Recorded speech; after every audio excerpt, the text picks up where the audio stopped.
L'histoire de Issa ibn Maryam, alayhi salam deuxième partie, après que Maryam ait reçu venant de la part d'Allah, une parole de sa part, la naissance d'un fils pur, le Messie Issa ibn Maryam, est le messager qu'Allah envoya avec la vérité. Il l'a créé par sa parole qu'il envoya avec Jibril, Gabriel, à Maryam, soit. Et Jésus fut. Cette parole fut insufflée par Gabriel par ordre d'Allah. C'est un souffle de vie venant de lui, une grande nouvelle d'une naissance miraculeuse, et un signe pour les hommes, la rumeur de la grossesse de Maryam, ne cessait d'enfler au sein des enfants d'Israël.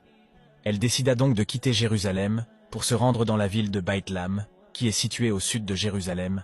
La grossesse de Maryam dura 9 mois. Elle ressentit pendant sa grossesse tous les signes que ressentent les femmes enceintes habituellement, que ce soit le changement hormonal ou les envies de nourriture.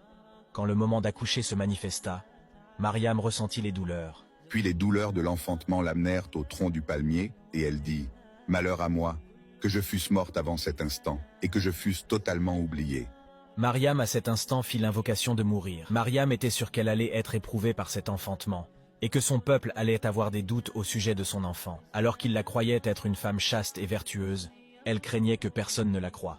Elle espérait ne plus être vivante et préférait être morte ou oubliée. Alors une voix l'appelant au-dessous d'elle pour la rassurer, lui dit alors, « Ne t'afflige pas, ton Seigneur a placé à tes pieds une source.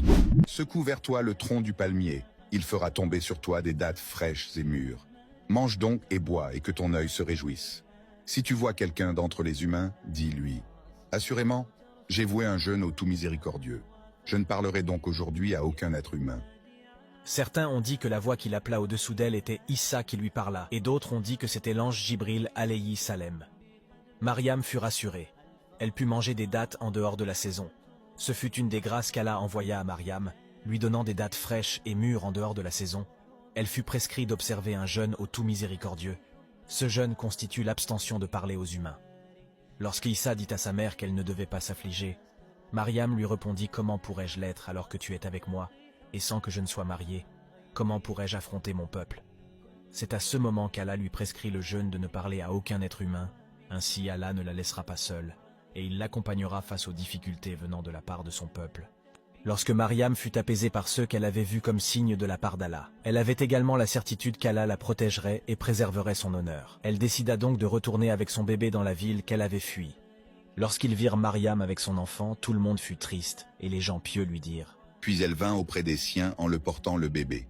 Ils dirent, « Ô Marie, tu as fait une chose monstrueuse. Sœur de Haroun, ton père n'était pas un homme de mal, et ta mère n'était pas une prostituée. » Lorsque Maryam rentra chez son peuple avec son bébé, les gens ne cessaient de l'accuser de fornication. Maryam leur désigna alors Issa pour leur indiquer de parler avec lui, afin de leur prouver que leurs accusations sont fausses. Elle fit alors un signe vers lui, le bébé. Ils dirent, « Comment parlerions-nous à un bébé au berceau ?»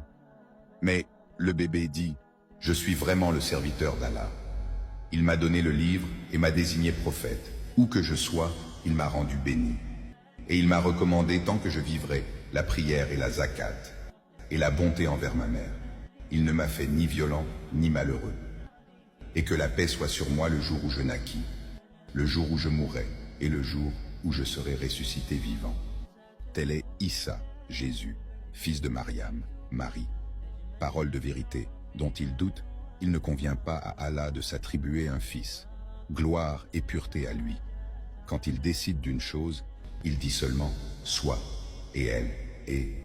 Dès le berceau, Issa appelait les gens à adorer Allah seul sans associé, et qu'il n'était ni Allah ni le fils d'Allah, mais un messager envoyé par Allah qu'il fallait suivre et obéir, mais ne surtout pas adorer.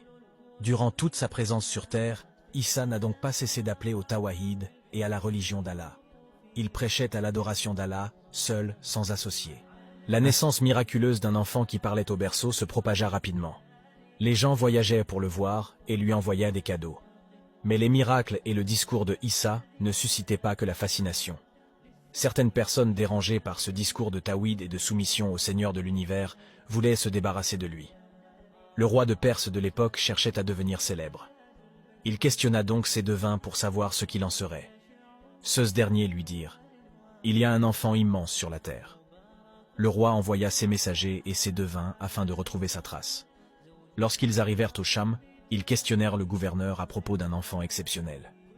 Le gouverneur, qui avait entendu parler des miracles de Issa, informa les messagers du roi de Perse de la présence de Issa à Baït al-Maqdis. Le gouverneur du Cham envoya des hommes avec les messagers du roi perse pour leur indiquer où vivaient Issa et sa mère. Avant l'arrivée des hommes du roi perse et du gouverneur du Cham, on avertit Mariam en lui disant « Les messagers du gouverneur du Cham sont venus tuer ton enfant ». Prise de panique, Mariam décida de fuir Jérusalem avec son enfant et de revenir seulement à ses 12 ans. Ainsi se termine la deuxième partie de l'histoire de Issa. Dans la dernière partie, nous verrons si Dieu le permet les miracles de Issa, le rejet de son message et l'incrédulité de son peuple à son égard, et son élévation auprès d'Allah Azza wa Jal.